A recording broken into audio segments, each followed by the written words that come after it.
Yeah, Diane's here. And let Brian finishes.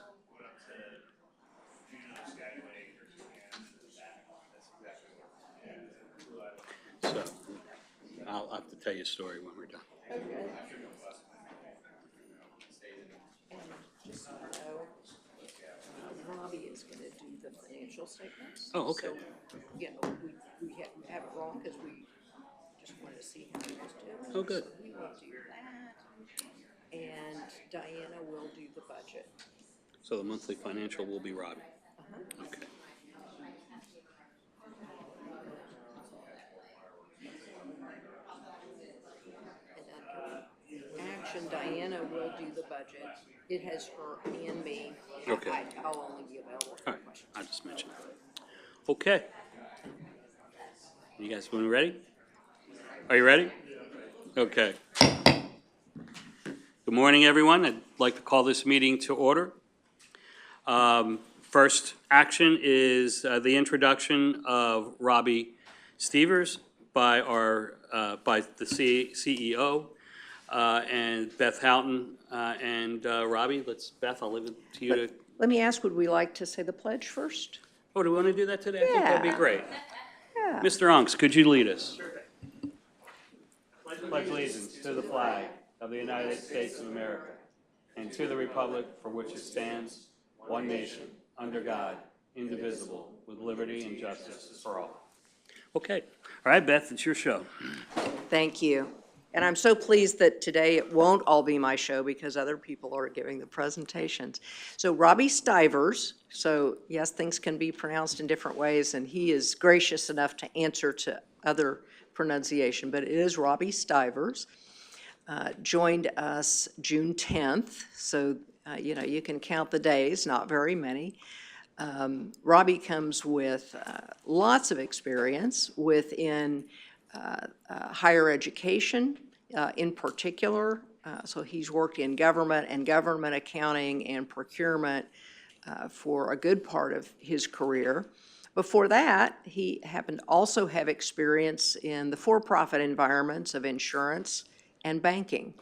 And having been a former bank board chair, I really appreciated that because I know how much analytical work goes into being a banker and understanding businesses and how they work. And I know that will also serve him very well.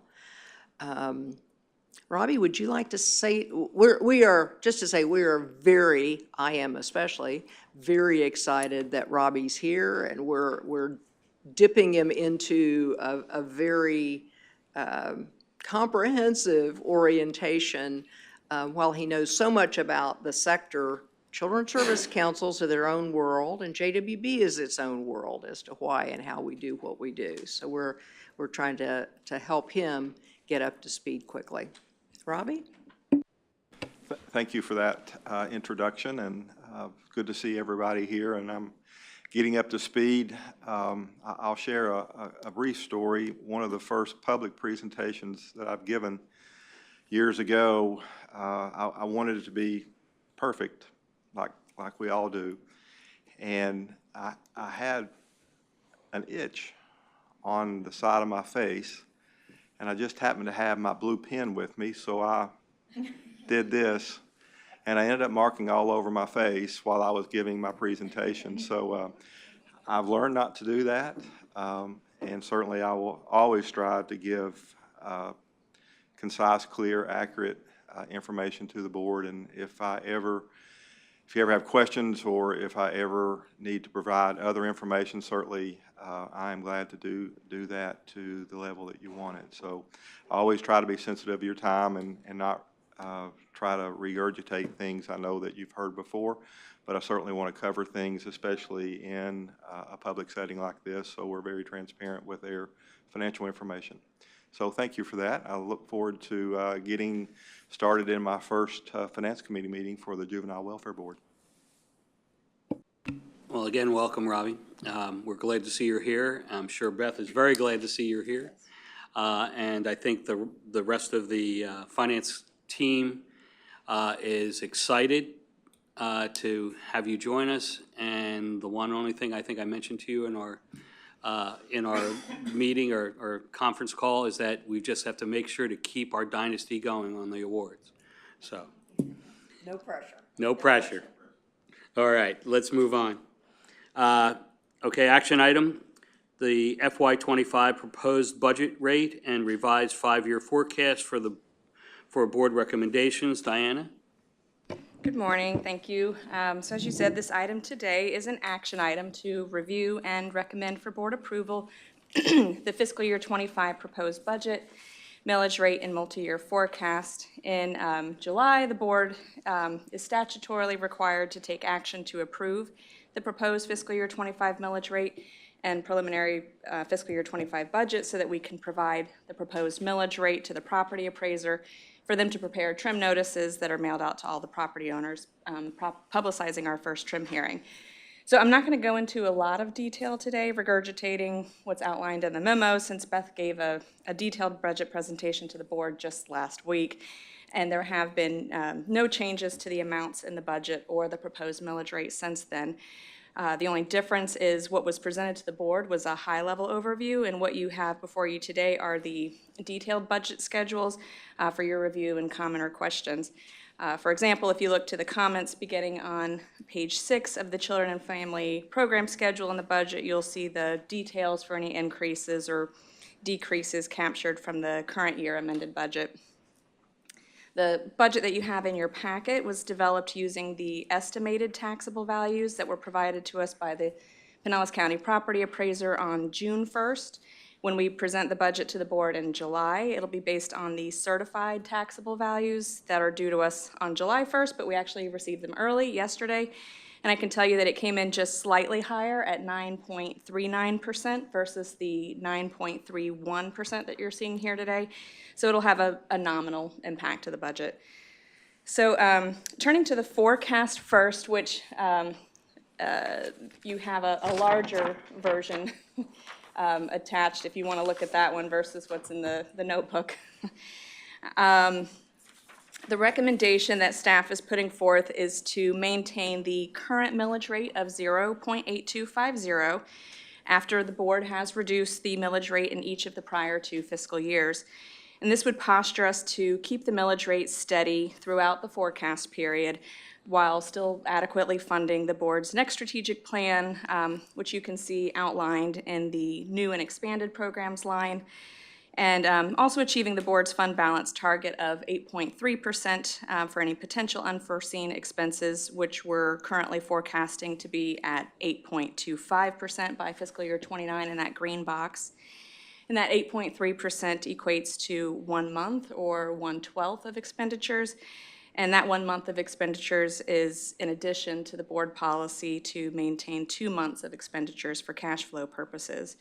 So if you look at the proposed fiscal year 25 budget in the forecast, the recommended continued millage rate of 0.8250 would yield property tax revenues of $108 million, which is an increase of approximately $9.1 million from the prior year.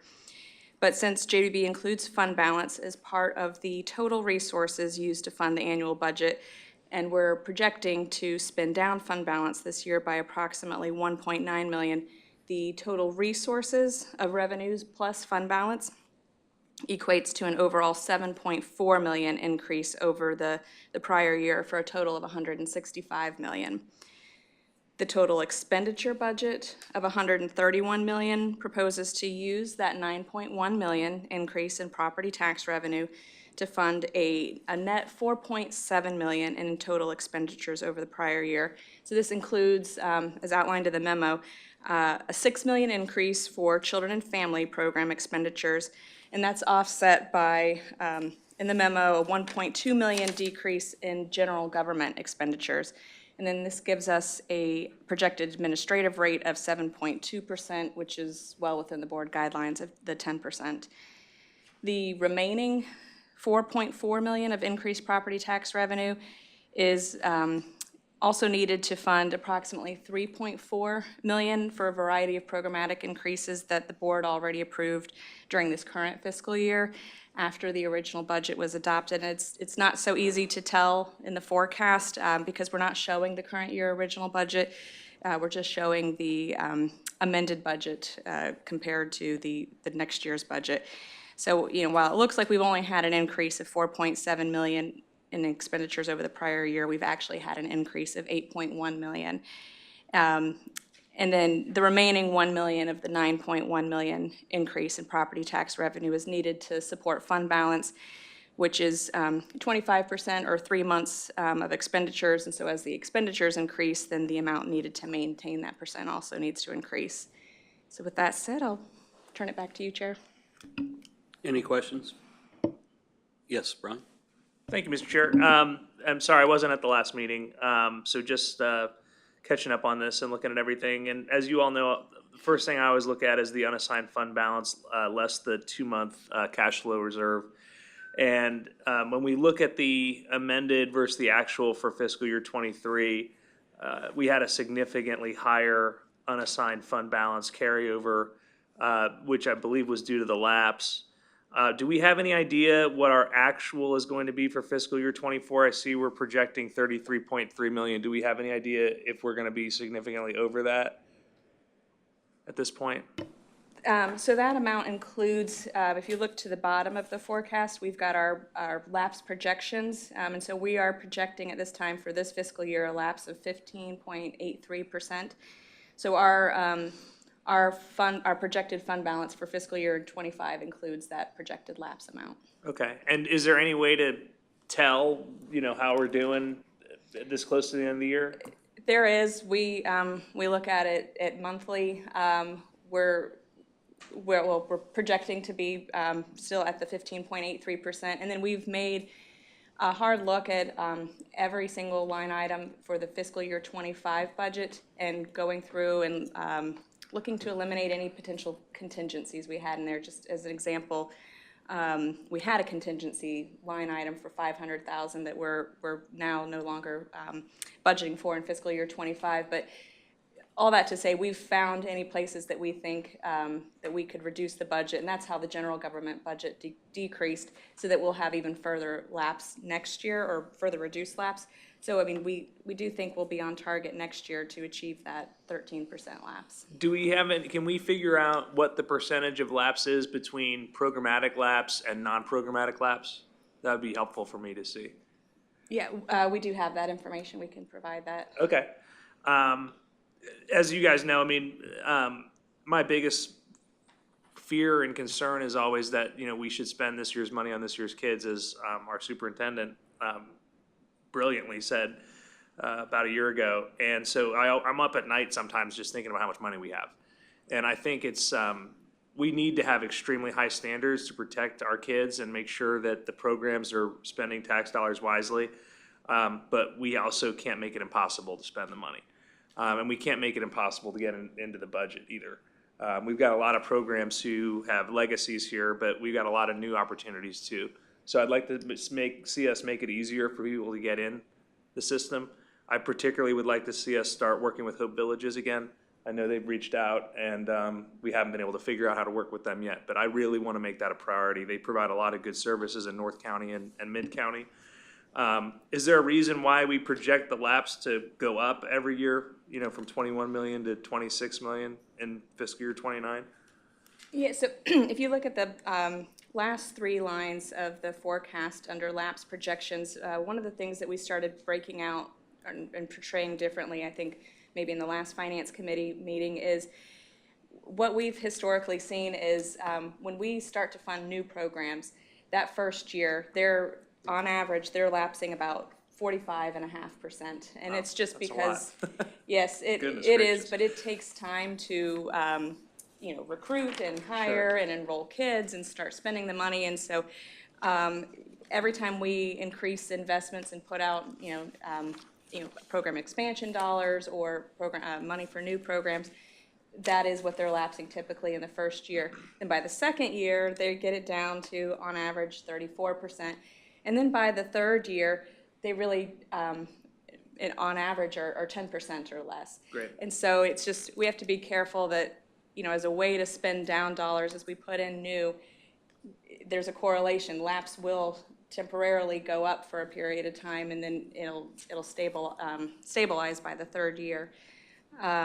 So we now have that factored in. So so there is a correlation between those bottom 2%, and we're basing that off, as you see, like the new and expanded programs, that line. So as we put in more money, there, for at least a period of 2 years, that lapse may go in as we invest more. So it's like as we make it easier for people to get in, and as we It work will with go new up people, it's going to temporarily. continue to go up. So I understand that part as well. So I really appreciate the information and all the hard work, and thank you very much. Appreciate it. I want to ask Diana to point out, what is the amount year by year, or point out to the board members, that we are spending down fund balance in each year of this forecast? I mean, we have in the line that surplus loss, which is actually the cash loss after accounting for lapse, we are eating into the fund balance every year. But by the end of the time period, you cannot run a loss indefinitely. You want to point that out? Yeah, so the line that's in the forecast is projected surplus or loss. You'll see for beginning in FY '24 that that's the amount that we're spending down the fund balance. But So that's in red, and that number is? well, for fiscal year '25, it would be 2.9 million. In fiscal year '26, 3 million. And so for fiscal year '24, we are projecting to spend it down by 1.9. But also with the fund balance policy is that it's to maintain 3 months of expenditures. So as the expenditures grow, the fund balance needs to also grow to meet that target. Understood. Well, there's 2 months for working capital and a third month for, I think we say unexpected and, unforeseen expenses.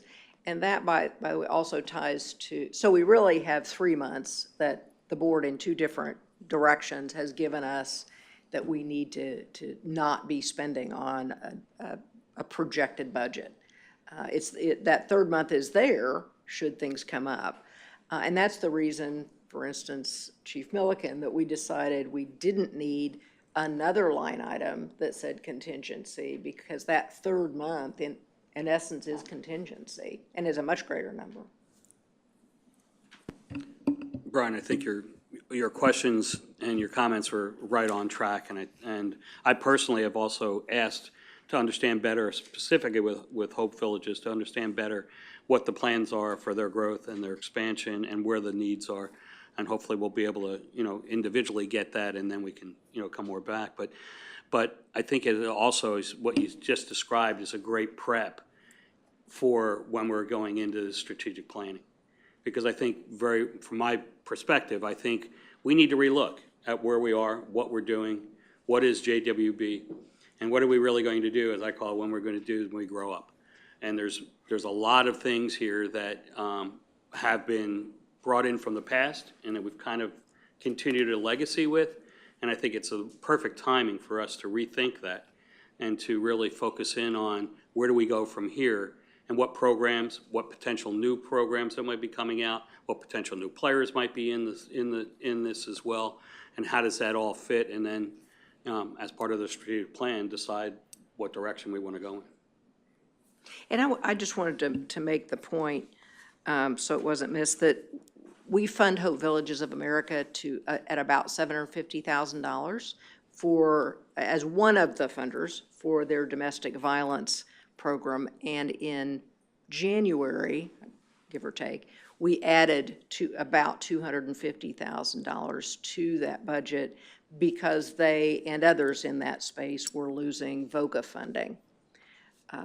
So we would, we continue to be a funder of those programs that intersect with our strategic plan. Any other questions or comments? If none, do I have a motion to approve? So move. I have a motion and a second. All in favor, say aye. Aye. Those opposed, same sign. Motion's approved. Great. Let's move on then to the discussions. The monthly financial and investment reports for April 2024 and May 2024. Robbie, it's your show now. Thank you, Chair. The report before you, I'm going to display up there just so you can see it on the screen too.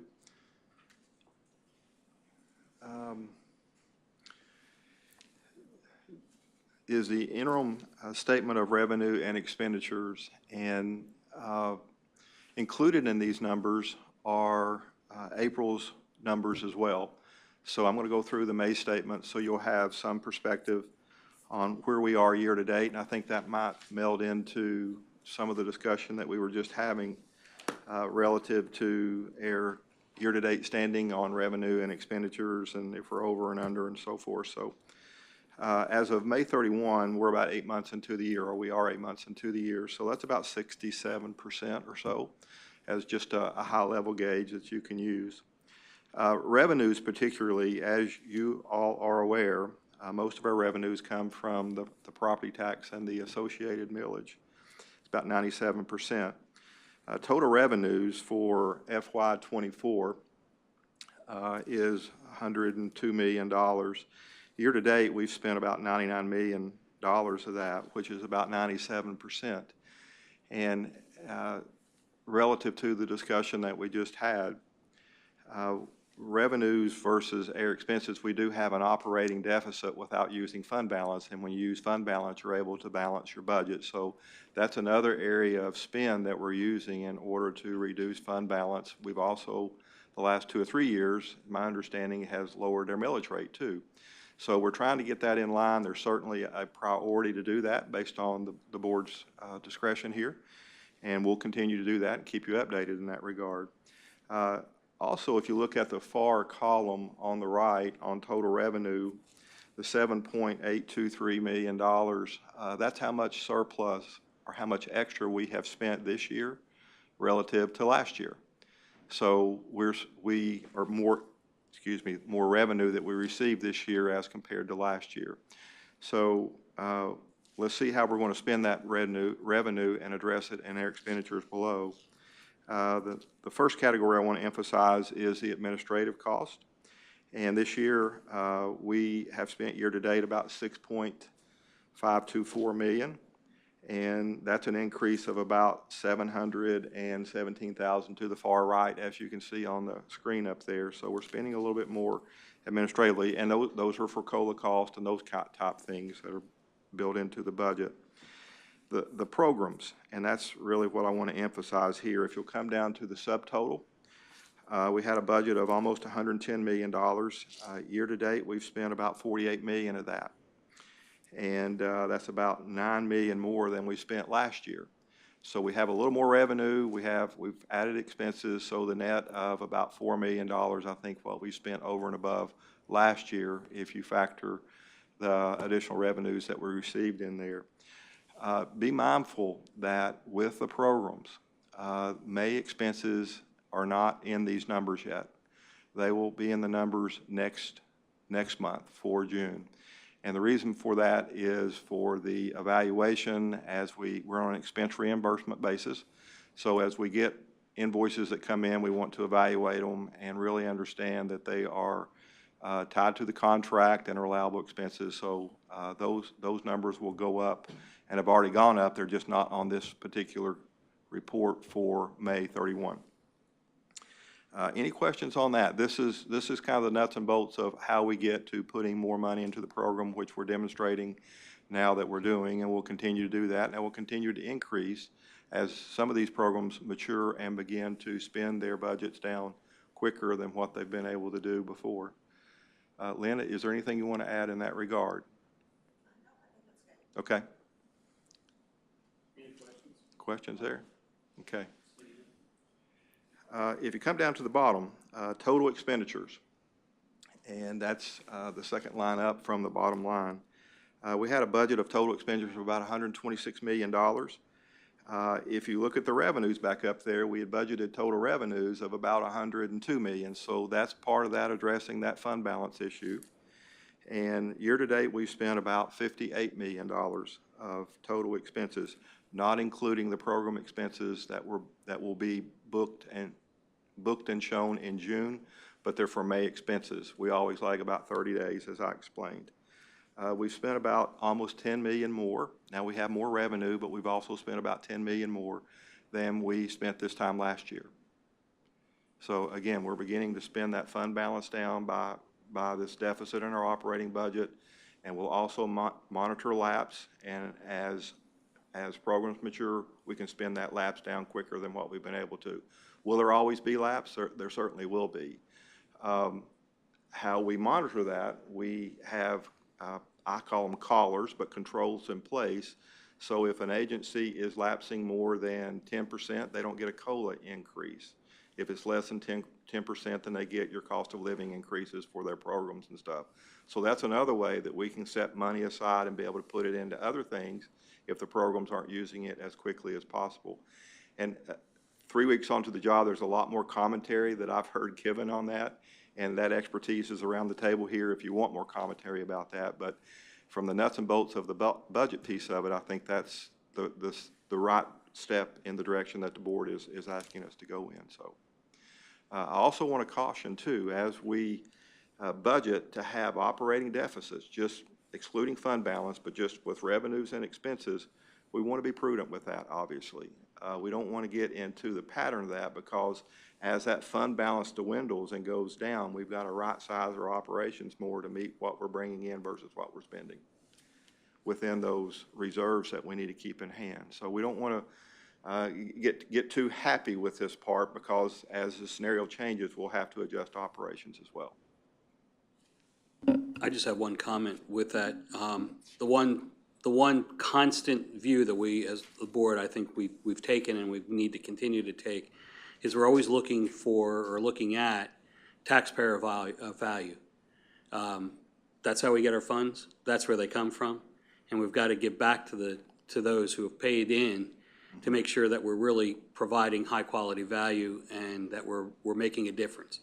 So as you think through this and we look at the balances and the ebbs and flows throughout that, that is the primary goal.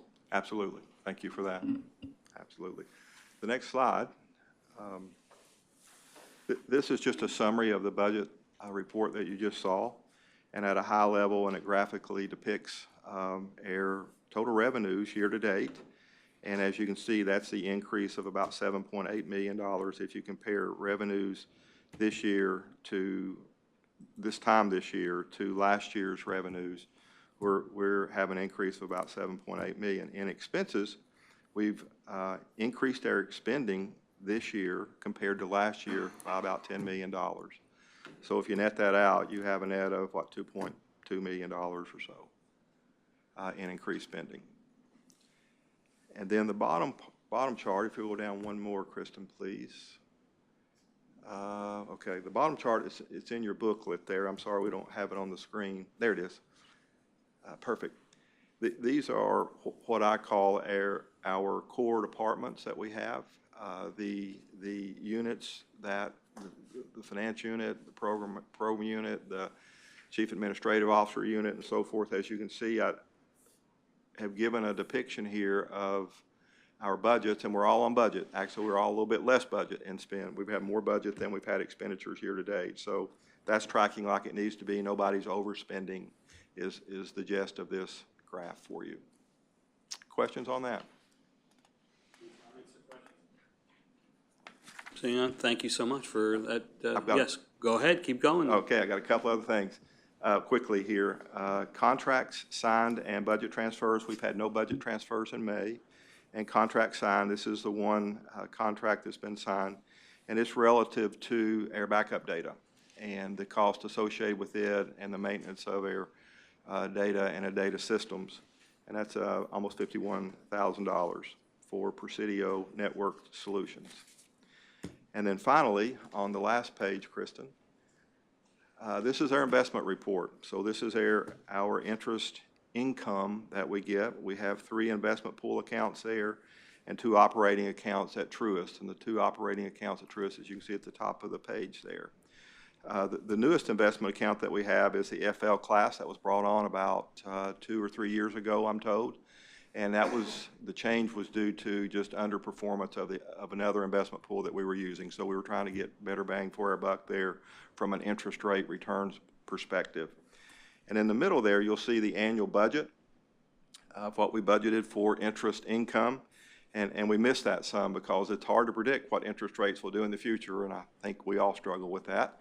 But nonetheless, we're up about almost $800,000 in interest income. And then there's a breakdown of investment by institution, which is depicted on that top part that we just went over. And then it shows how much investment by category, how much we've got in our investment pools versus how much we have just in our daily operating account.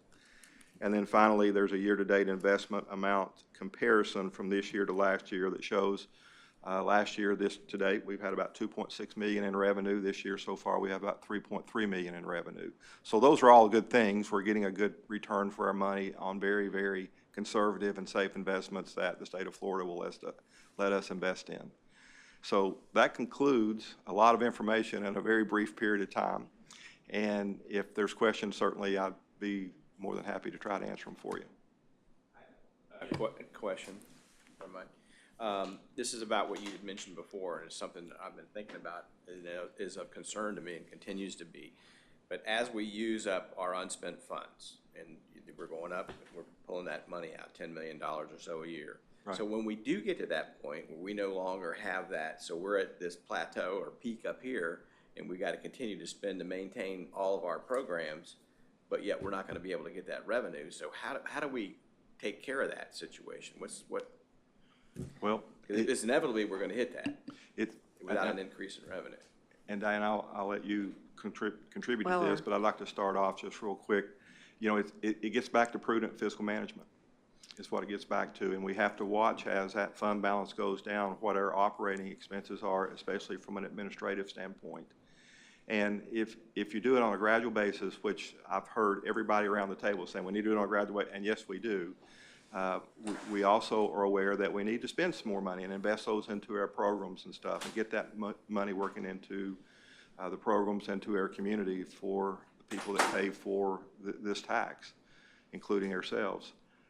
However, in doing that, you have to do it on a prudent basis, and I think you have to really keep an eye on what your administrative costs are and your other costs that you are having to pay for.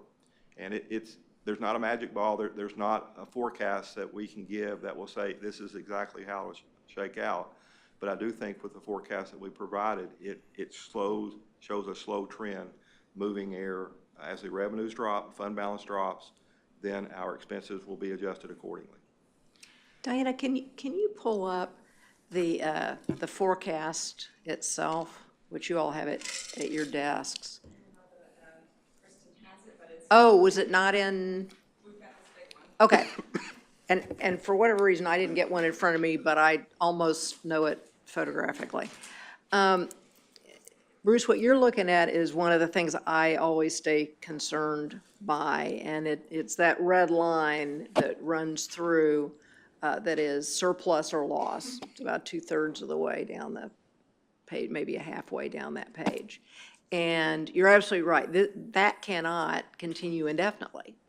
So one of the reasons we're further away from where all of us would like to be with fund balance is to responsibly spend the money in our community. It's not that easy to throw out $10 million next year that is not continuing. The kinds of programs that make a difference, by and large, are continuing programs that we fund. The one real exception to that, and one of the reasons we've increased it a bit, is our capital RFA, where we provide in different amounts opportunities for agencies to submit requests for capital items that would be one time. There are, I think, 3 line items that as we keep going year by year, and we get one more year out and know where we are, and one more year out, that we'll be looking at are new programs, new and expanded programs, how much we're putting there. A second would be, and I can't remember what we call it, but basically terminating programs. Program reductions, that's a nice way to say that. And we have budgeted, or we have forecast in some numbers for some of the out years. I want to say 500,000 in one year, 1 million in the next. And those, of course, both of those kinds of things, the new programs as well as the trimming of programs, then feed into the next year's budget and on and on. I mean, they become sort of annuities, positively or negatively. It's not a one-time thing. But what we don't want to do is what I understand occurred during the recession, where our property values and our taxes went way down. And I don't know, Brian, if you or Mike were probably here towards the end of that? Okay. That was pretty bad. And it's my understanding, you know, we had to downsize. I mean, we had less revenue. There was no question about that. But there may not have been a lot of, you know, there wasn't an anticipation that that could happen. And I'm not saying, you know, few people in the world saw that coming. But there wasn't sort of a plan or a process or a brainstorming thought internally about, well, how would we approach it if we needed to trim programs and reduce our ongoing operating budget? One of the activities we're going to do, and Karen Bogus is going to kind of hold the baton on this, over this time period we're working on the next strategic plan, is to do that kind of thinking, because we can't just add and never take away, for one. And to your point, we can't be out in 2029 and then 2030 and look surprised when we say, oh my, we don't have enough money. It will happen. I mean, if we do anything close to this, it will happen, and we need to anticipate that. So those are some of the things at this stage, I mean, 3 to 5 years before the crisis hits, that we're beginning our planning work on. And once we have a better idea of the strategic plan that this board approves, and then what some of the follow-on activities and investments might be, that'll be, you know, 2 years from now. So we'll have that much more timeline that we know about. We'll be looking at that timeline 3 to 5 years out as we look at trimming programs that are no longer strategically aligned or whose performance is mediocre, or the speed at which we add any new programs pursuant to the new strategic plan. Those are sort of the levers that we have that can be thoughtful, as opposed to just cutting every program by 15% or cutting these 5 programs with almost no notice. Those are not healthy ways to do those things. I don't know if that answers your, that's my response to the sleep I lose over that. I can't imagine that's a bad program. I mean, we're pretty dedicated to making sure what we start and keep on going if we can. So, I mean, you know, if we're not careful, you're going to have. You want to put your microphone on? If we're not careful, we'll have a bigger loss than we're able to achieve by bringing down some of the programs. We don't know for sure what's going to happen with another recession or this or that, and I agree with you on that. But we do know, under current numbers that we just got through digesting, we're going to be there, and we're going to approach it. So like Robbie said, we need to be able to kind of skid it down a little bit, and, you know, well, at least I haven't seen, we continue to give them cost of living and increased budgets and everything else, so it's going to go up exponentially, and then we're going to be there. I'd kind of like to do a little future planning for that issue when we do arrive there. Yeah, and we haven't put what I just described in writing anywhere probably, but there's been that discussion among the executive team, to be sure. And as I said, Karen will soon be beginning a process of really evaluating all of our programs. Often we look at a program really hard when we initiate funding for it. We look really hard at programs when they're not performing. Sometimes the program's fine, but the compliance with the contract or fiscal compliance is way out of whack. And you hear about those, but there are a whole bunch in the middle that I think we need to take the mindset of, if they were coming to us today, is this what we would fund? They may be, perfectly nice folks, giving us the data we need and all the rest, but are the results mediocre? And I hope that this board will have the bravery, I guess, the courage to look at some of those and be willing to reinvest those dollars in programs or initiatives that have higher promise to make a difference for kids and families. I can just interject a bit. It stays back to our earlier discussion is about, I don't think this board has ever had an issue with, or will have an issue of taking a good hard look at something and saying if it's working, it's good. If it's not working, we're not going to continue. Hopefully that stays the same way. So I think, again, going back to the strategic planning going forward, it's going to be critical for us to really look and look hard at the programs that we have and what new programs might come in play and what others may no longer needed or have been shifted in a different direction. But that also brings me to, and I haven't, and it just might be me, but I haven't really gotten an update on where we are financial systems wise.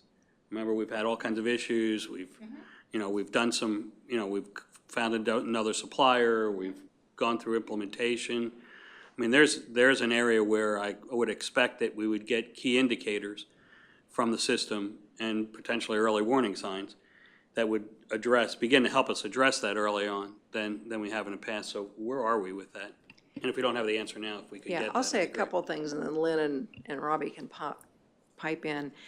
In terms of where we are in implementing a general ledger system, we're on track with Business Central, that is a Microsoft product, and we're using Warren Averett Technologies to assist us in implementing it. We are on track to begin running parallel the 1st of August and then be live and without training wheels on October 1st. And all of that is moving well. Now, as to your question on will that give us early warning signs, as Robbie mentioned, our financial statements really are, as to program spending, which is the big chunk, are always going to be a month behind because we don't get invoices from programs until the following month. So if we look at how are programs doing, for instance, versus their spending, let's just assume this program typically has expenditures that go across the year ratably. Many don't. Many have big summer. Summertime is their big expenditure time. But take a program that is fairly stable. If I'm looking at it in 6-month statements, so the end of March, and I want to know, I look at 5/12 of the year, not 6/12 of the year, in order to get a sense of, so where are they and how are they spending? It gets down to the program level, which the general ledger system isn't really the good place to do that. But Stacy's department of program finance are keeping track of where every program is relative to their budget.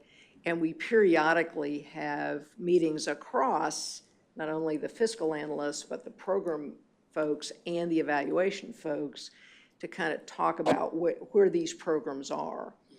I don't think we've been able to dedicate as much time to that reflective activity as we would like. We've been short people. We grew a lot of programs and we didn't catch up with the number of people we had.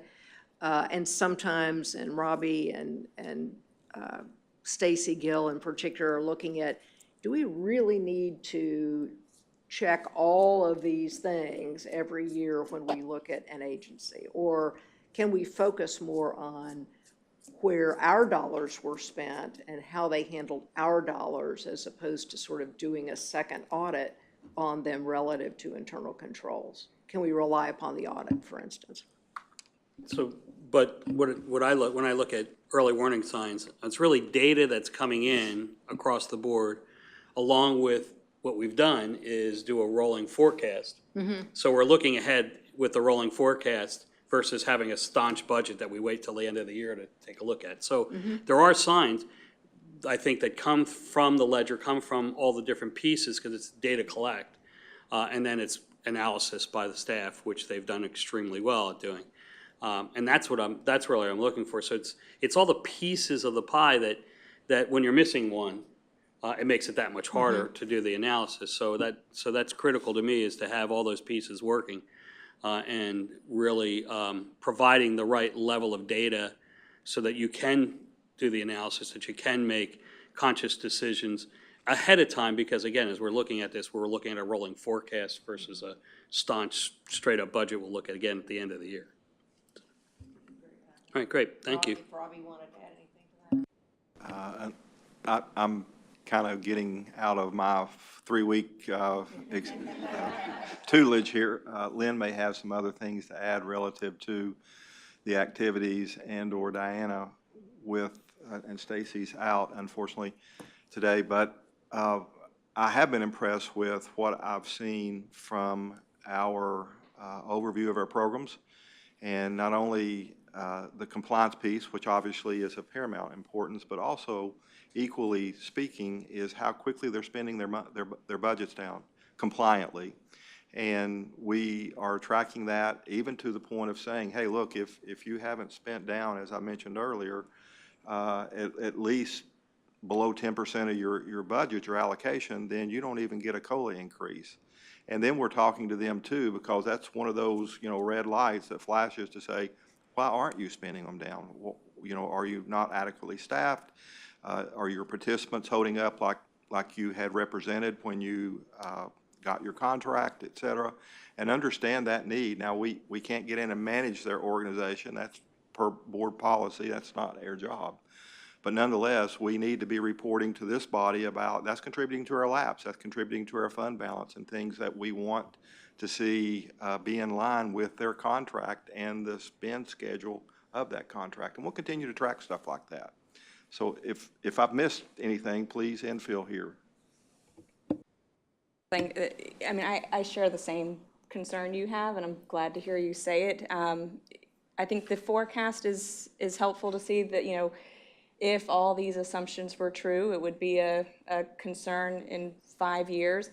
But these are all just assumptions. I mean, that's, I think, the importance of spending that surplus fund balance down slowly, so that we have time as we go along to course correct.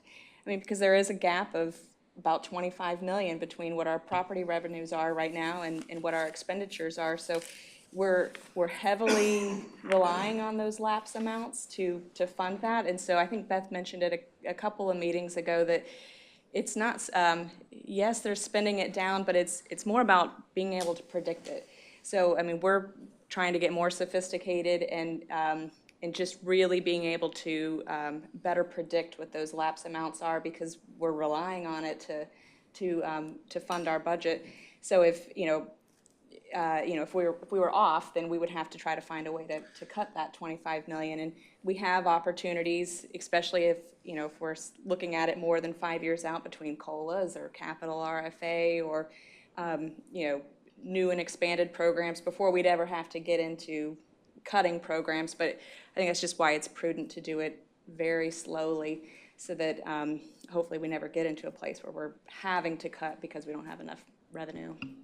Brian, you have a comment? Yeah, it just kind of brings me back to full circle where I started the conversation, which is I believe that every year, every fiscal year since FY20, at least, we have exceeded the budgeted lapse significantly. And so I think it's extremely important to try to understand real time what that lapse is going to look like. I mean, last year, 23, we budgeted 16 million and it was 41.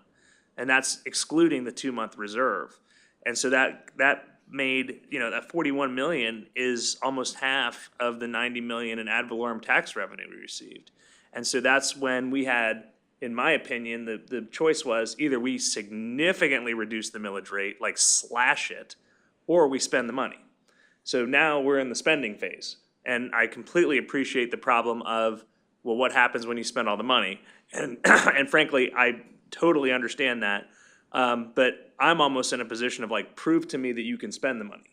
Because I haven't seen it over the last 4 years. I mean, the lapse is so significant that I will be happy to have that problem, when our programs are doing so well that they're spending the money. And I think we have enough time to plan for that. And certainly weed out the programs that aren't cutting it, as you've said. So I appreciate all the hard work again on this, but it's something that I think we're in a good position financially. We're a very strong financial organization. It's are we doing the purpose that we need to do, which is protect the tax dollars, make sure they're spent and invested wisely, which is extremely important, but also reaching the kids, which is there's tension obviously between those two priorities, and I think you all are managing it very, very well. So I'm happy with where we're at. So Robbie, this is good. This has actually been a fantastic discussion. And I think it allows you to see the mindset of most of the board, or all the board members, and what we're really thinking about. And what Judge Moore is going to be guiding us, continuing to guide us forward with. You've got a lot of work to do, and a lot of good things can happen.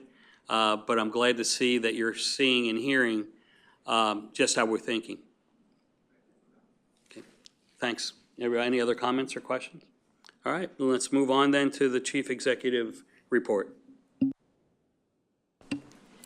Well, I gave a report to the board a week ago, so I don't want to go over a lot of new things, or they're, the same things, I should say. What I would add would be that our Childhood Hunger Collective is really an extraordinary example of how the Juvenile Welfare Board makes things happen across the community apart from funding programs. So I'm going to back up a little bit. That group has been in existence for, I want to say, 7+ years. Karen's going to keep me honest over there. And started primarily because there were gaps between nonprofit groups who wanted to assist with weekend food at the schools and getting them connected with schools so that they could do that. So there was money raised wanting to do it, but the silos weren't talking.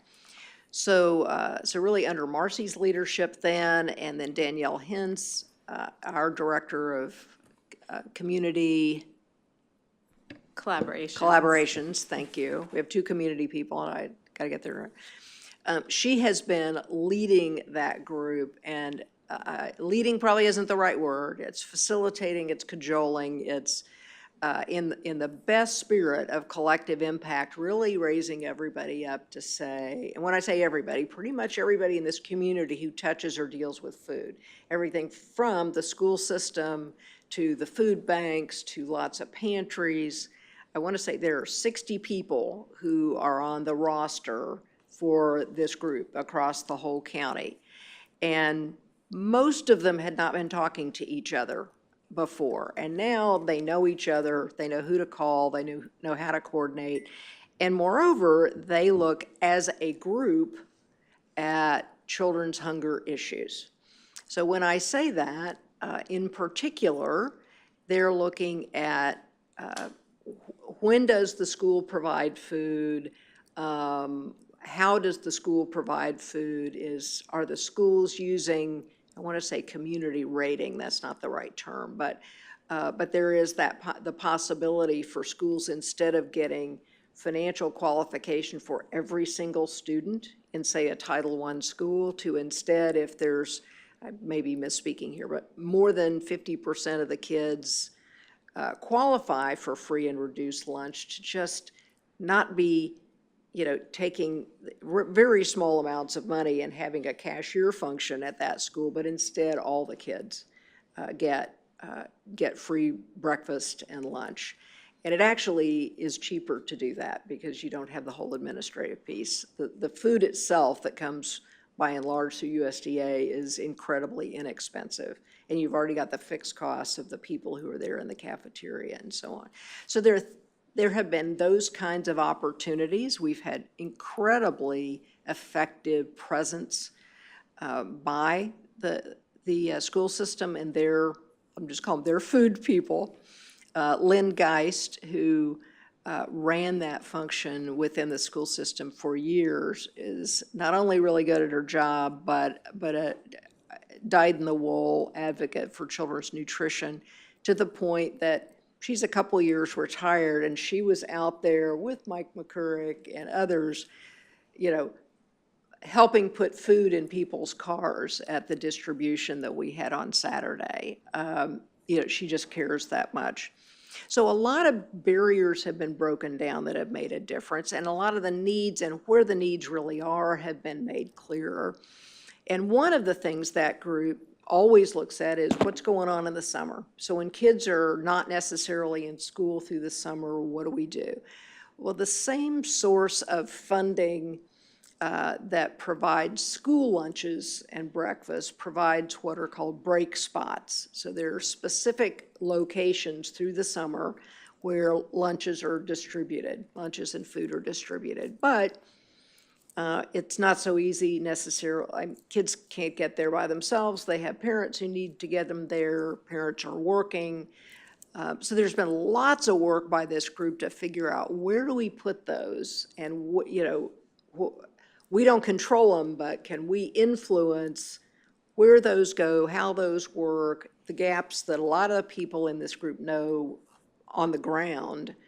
You know, what can we do to make a difference? Well, that group in the spring, looking towards the summer, said, you know, there are going to be these two big gaps in the summer between when school ends and summer school starts, and then the next gap after it ends and school starts again. Those are going to be especially difficult time for kids and families and food. And so the free clinic raised their hand and said, we'll do 6 distributions, the 2 different times, and then 3 locations, North County, Mid County, South County, to try to help. I mean, you don't fill the whole gap, but to try to help provide food for families. So the first one of those distributions was this last Saturday, and they asked if, the free clinic asked if the Mid-County location could be here at JWB, which gave us a great opportunity to get the media here and for us to talk about childhood hunger and the importance of it and the difficulties of it. We had a few elected officials here. We had Judge Moore and Mike McCurrick working hard. We had, let's see, Kim Burfield, Commissioner Justice, and who am I leaving out? Of course, we had Mike's wife and granddaughter. I think that, what's that? Oh, yeah, Judge Gross stopped by. Oh, that's right, Judge Gross stopped by. It was a very hot morning. These folks all worked very hard, and the kinds of comments you get, having done this a lot of times before too, are heartfelt thank yous, some tears, some bless you, some I don't know what I'd do without this. So every family there was distributed 50 pounds of food. It included fresh vegetables and fruit, eggs, milk. Was there frozen meat? Yes, frozen meat, eggs, yeah, and some staples like, pasta and those kinds of things. So very focused on what would be the most helpful to those families. Our Jen Dodd and April created an opportunity for us and really for the issue of child nutrition to get some media coverage, and we had 4 media interviews, video interviews there. We had 5 on site? All the major stations. I lost track. All the major stations were there on that Saturday morning, and then I have had 2 more radio interviews since then. So it created a wonderful sort of event to illustrate the importance of childhood hunger. I'll leave it at that. if I can just interject something as well, and that is, what was really eye-opening, I think Judge and I saw this, it was eye-opening, was the fact that what we would have, or I would have thought of being underprivileged children, families, was a lot broader than I expected to see. I mean, I saw people coming in with some nice cars and those things, but they're, when asked and discussed, having comments with them, they were, inflation, the economy impacted them hard. And they were, weighing what they could, whether pay bills or buy food. And so the being able to come in and utilize this service helped tremendously. I think we also had, and I don't remember the young lady's name, but she was actually calling people on the phone who were working, who needed it, couldn't get there, and so she took their food and brought it to them. When I left around noon, a little after noon, it was about 254, maybe 260 in number of actual cars that had come through. I think it was higher than that when it continued on, right? April, what was the final number, give or take? Yeah, around 400. When you account for the fact some families, some parts got multiple families to take, around 400. Yeah, and what was heartbreaking to some cases, to see some of these people that were walking up to try to get, to carry food. And one gentleman, I don't know how he did it, but he was on crutches and a bike. And he came, got his food, figured out how to manipulate that on his bike, and then he had stuck his crutches into the front of the bike. And how he pedaled, I have no idea. And I'm not sure how far he went either, but he came to get his food. He came to get some support. Again, many of the people that we saw and talked to during that day, basically were just so thankful that this was here and that they could that they had access to it, and it would help them through through this next few weeks. And then equally important, I saw a Turbo Baby's bag in one of the cars. And so it was just really good to see, and it was heartwarming to me to see that we could really help some people that really needed it. And I would just point out what we don't get to see on a daily basis are our investments, your investments in food via the free clinic, but then go out to, I think about 100 different locations across the entire county where the free clinic plays the role of buying that food in bulk, so getting things far, far cheaper than if you or I were to do a food drive and bring food in that we bought retail. And getting the things that people say they want and ask for and need. So, like I said, the fresh vegetables and fruit and eggs and meat. And so those are happening every day, from in our neighborhood family centers. Maddie Williams has a food pantry, and Safety Harbor, and on and on and on. Karen, did you want to? The only thing I wanted to add is that, as Beth said, they're doing this 6 times. So they did the first time here, again on Saturday, July 20th. We'll have the second time here in Mid-County. There's going to be 2 in North County, one this Saturday at the Feast, and then another July 27th at the Feast, and then at the Y in St. Pete.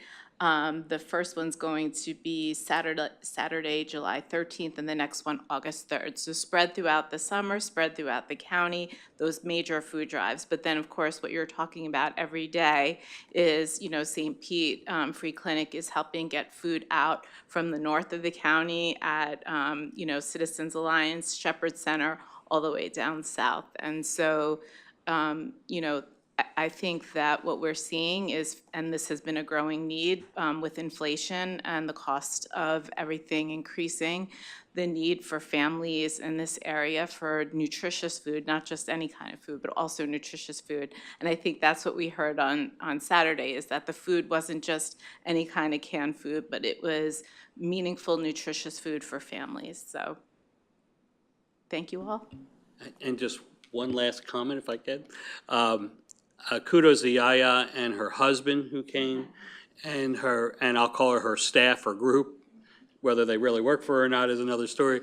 But they knew the people, a lot of the people that came in, and there was this just kind of conversation going on between those coming in, and a lot of hellos and how you doing and those things. So it was like that connection to the community, to their community, was incredibly impressive, and I was just so happy to see that Those it were, was working. yeah, The High those were Point some of the folks. community council members, also High Point neighborhood family staff. And so I think that's where we see the connection, with our community councils, with that feedback loop in terms of really connecting further into different communities.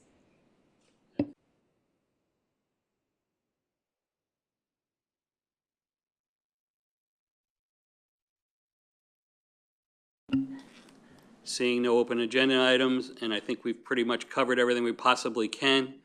And I probably have now taken Robbie to the nth of his, we've now filled him in with everything he has, so you're on your own from this point.